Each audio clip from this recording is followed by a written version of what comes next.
Comment parvenir à couvrir tous les villages potentiellement bénéficiaires des filets sociaux dans l'arrondissement de Moyo-Messala? C'est la quête d'une réponse probante à cette importante interrogation qui a fait l'objet de la réunion présidée le mercredi 7 juillet 2021 par Irène Ngono épouse Ntomba, 4e adjoint au maire.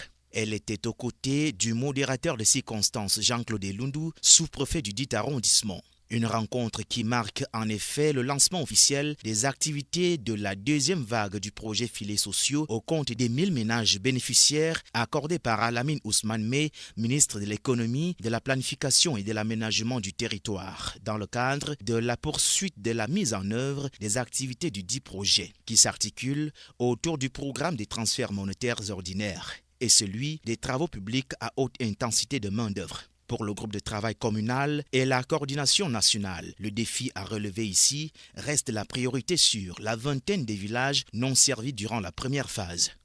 Le projet du gouvernement et du chef de l'État qui veut améliorer les conditions de vie des populations est arrivé une seconde fois à Moyo-Messala. Il faut dire que la liste que nous avons eue auprès de M. le sous-préfet de l'arrondissement de Moyo-Messala, et dans la première phase, on avait pris en charge 84 villages. Il faut dire que la stratégie et l'engagement qu'on avait pris à cette époque-là, c'était qu'on devait continuer avec les autres villages restants. Et c'est ce qui a été fait aujourd'hui, sous la supervision de M. le sous-préfet et avec toutes les forces vives. On va désintéresser les autres 7 villages qui étaient restés, sans oublier un accent qu'on va mettre sur les populations, les peuples autochtones, que sont les Baka, de façon spéciale et spécifique.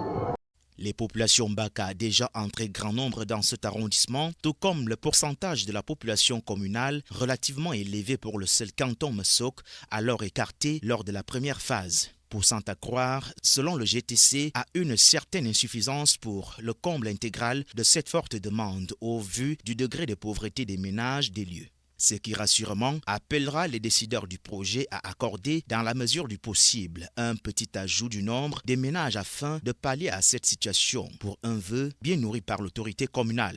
C'est dans un projet qui repose ici sur des objectifs spécifiques bien précis. Ce contrat va à la lettre et on fait des sensibilisations thématiques.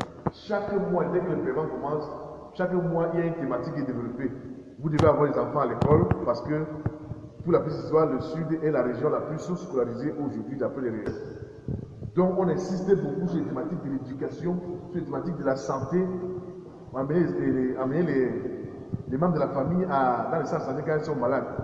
C'est d'ailleurs pour répondre de façon à rendre fructueuse cette initiative que des équipes professionnellement assises descendront sur le terrain dans les tout prochains jours pour le recensement des ménages éventuellement bénéficiaires.